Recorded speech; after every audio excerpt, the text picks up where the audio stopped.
regarding what happened in this prison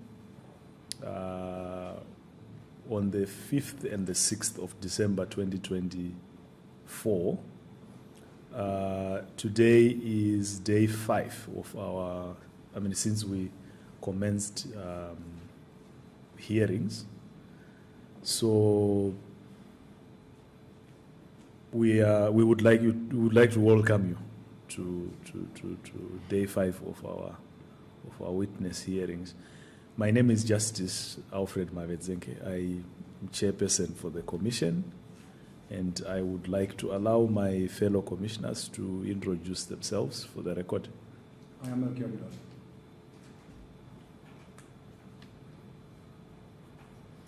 Vic Chiwa. Thank you, fellow commissioners. On our extreme left is our secretary for the commission, Ms. Chelsea Albest, who will now administer the oath. Then we take it from there. Can you kindly stand up, please? Are you a Christian or do you follow another denomination? Are you a Christian or do you follow another denomination? I practice African religion. So if you can lift up your right hand.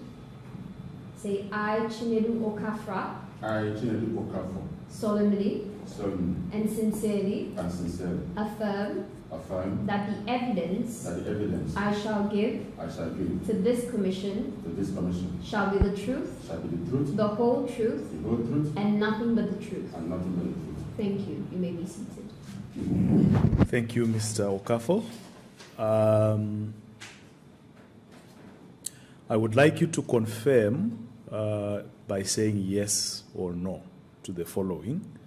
So please confirm that you were informed by the commission that you have the option to apply for witness protection and give your evidence anonymously, or if you don't want to give, or you don't feel comfortable to give your evidence in public. Yes or no? Yes, I was informed. And please confirm that you voluntarily elected or chose to give evidence in public. Yes, I confirm. Thank you for that confirmation. Then I'm just going to remind you of a few rules that we would like you to observe during your testimony. Please refrain from using vulgar language. If you have a piece of information or evidence which can only be expressed using a vulgar term or phrase, please indicate so that we can mute the broadcast and allow you to give us that evidence. The reason we are doing that is because the broadcast is being followed during family time. So we just want to be respectful to the audience who are out there. But at the same time, we don't want to distort your testimony. So you can still give us that evidence as it is. But that particular form of piece of evidence would have to be off air. Is that clear? Okay. Okay. Then we would like you to tell the truth, just as you have taken oath. By taking an oath, you have committed that you are going to tell the truth. It is a criminal offense to deliberately mislead the commission or give false evidence to the commission, because the commission is looking for the truth.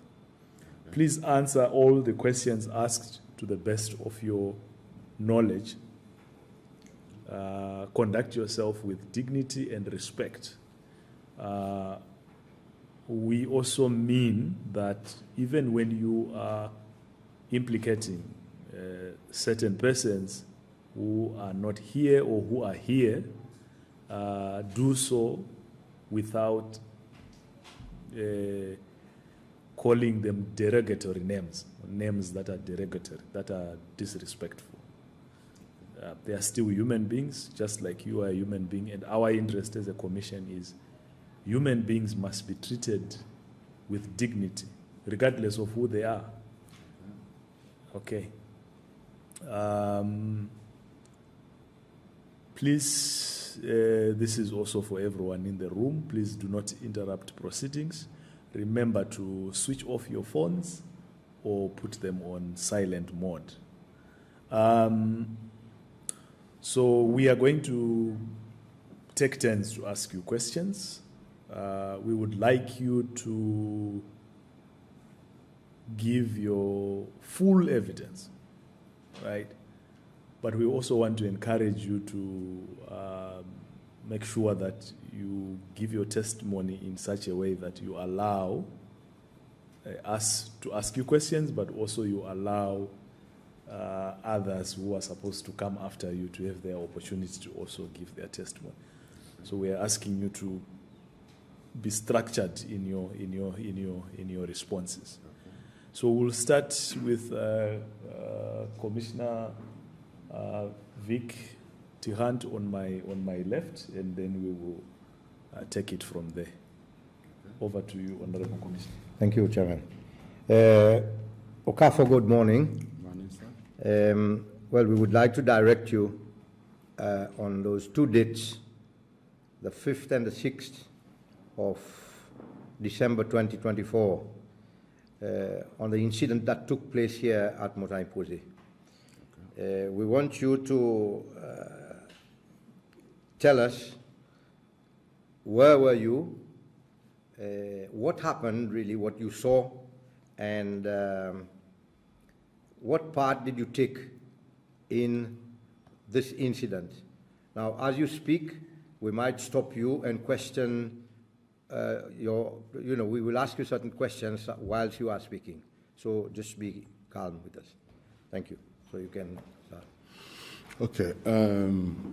On that fateful day, 5th of December 2024, I was at the Mango section, but my section was Golan section. But I always like to go to Mango section to watch, to listen to international news, because in Golan section, they always like to watch other things. So I prefer going to Mango section. They always allow me to listen to international news. So on that fateful day, I was there, listening to the news. And then all of a sudden, it was evening time. I started hearing noise outside. I thought that people were playing football. Maybe another team score, another goal, and the other people were celebrating. And then all of a sudden, the inmates that are in that section, I saw them climb the bed just to look through the small window. And then the next thing I hear is sporadic gunshots. Pa, pa, pa, pa, pa, pa, pa.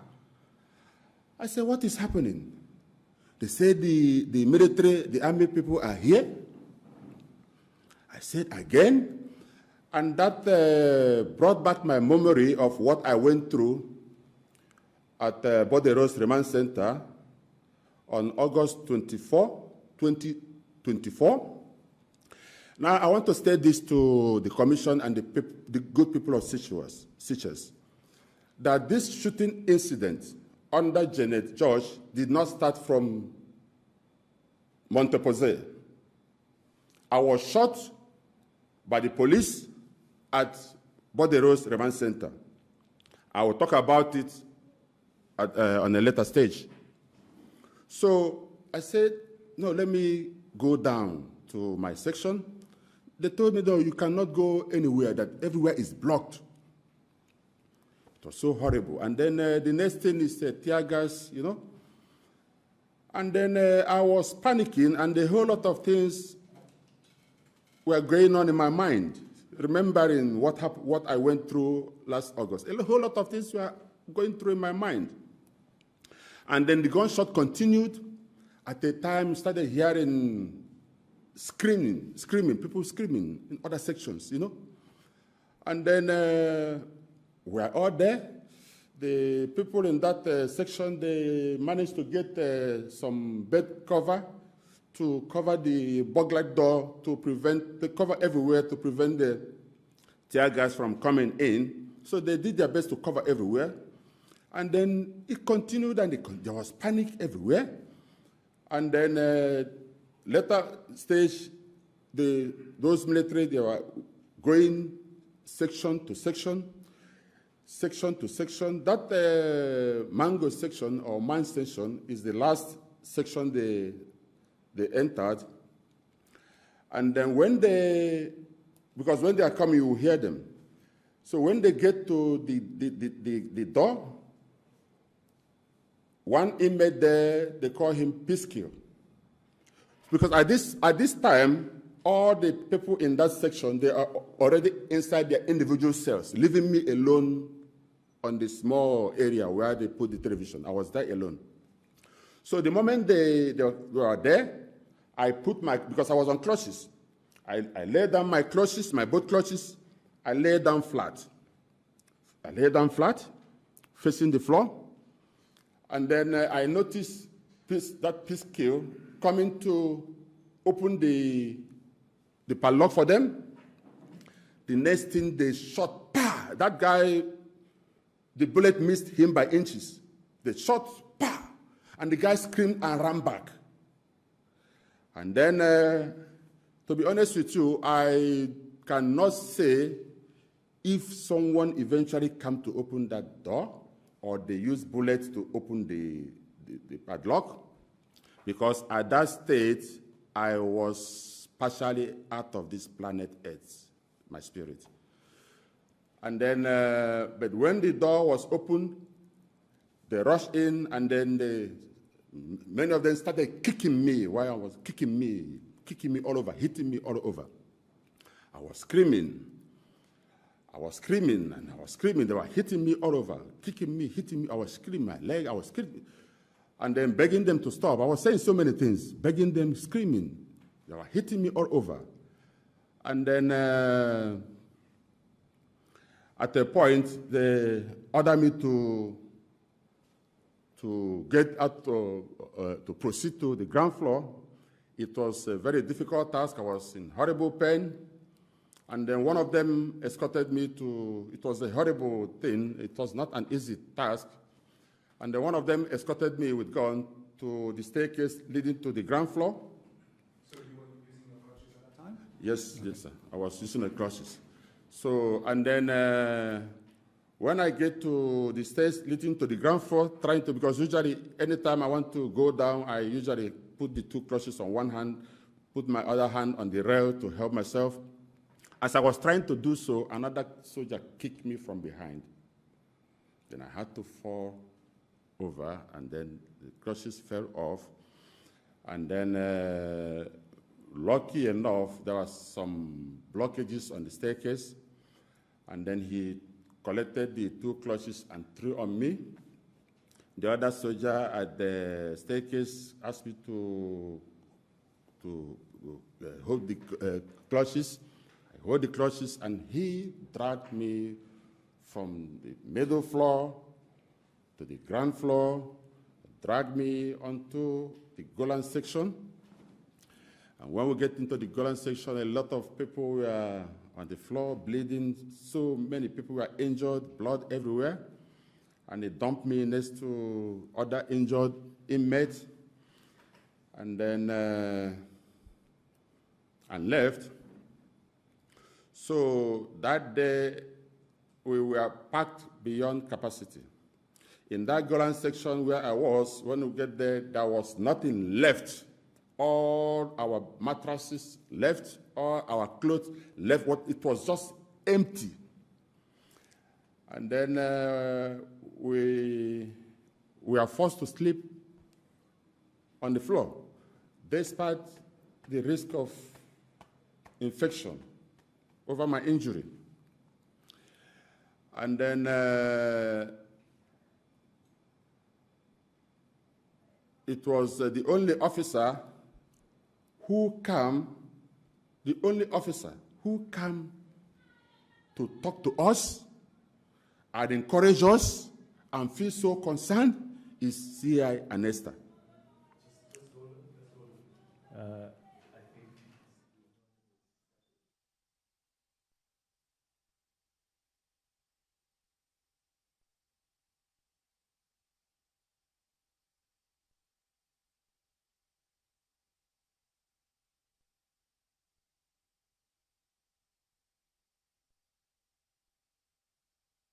You can continue. The only officer who came to talk to us was CI Anesta. And when she was coming, she came with some packs of water, bottled water, which I believe that she bought with her personal money. Anesta. She came with packs of bottled water to share to whoever that could get. There were officers around at that time, or the other officers? You know, that time, because when people try to check if, then the next thing they throw hot water, they were throwing hot water. And people will run back, and then some instances they will be pointing firearms, and so people were scared. So, and on my own side, I was on the corner where they put me. I couldn't stand up from there, but I was observing what was happening. So there were police officers or military officers all around? Come again? Were there police officers or military officers all around? No, yeah, the military officers, they were still patrolling the passage. Military officers were still patrolling the passage at that time. So, and then I am so convinced that General George told the military to handle me that way. I will explain that on a later stage. So that after sometimes some other people from other sections were allowed to go back to their sections. And then at the time we heard the news that there's somebody dead up there, Jeremiah Road. Some other people were going to check on him. And then in the morning of 6th of December, when we all thought that the trauma is over, we saw the military again coming to our section. They ordered everybody out of the section. I managed to find myself on the middle floor again. And then at the stage, they started ordering us to go down again. But before you go down, you have to strip naked. And then before you go down, I managed to do that.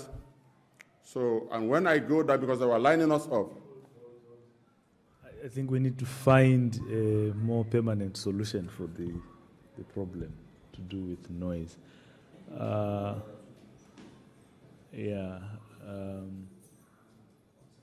Because we can't hear the broadcasting team is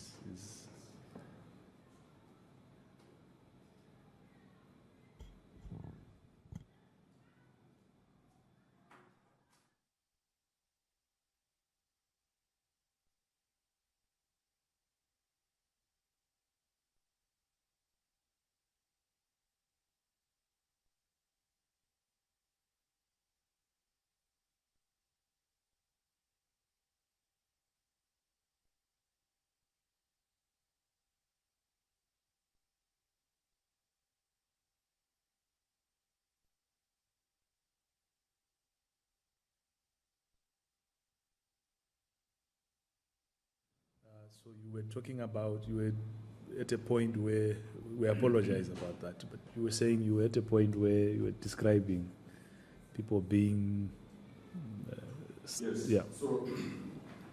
So I proceeded to the ground floor again, and then the military were lined up with all armed with guns, and then we were asked to strip naked now, like Adam. You take off up and down, and there were some female prison officers there.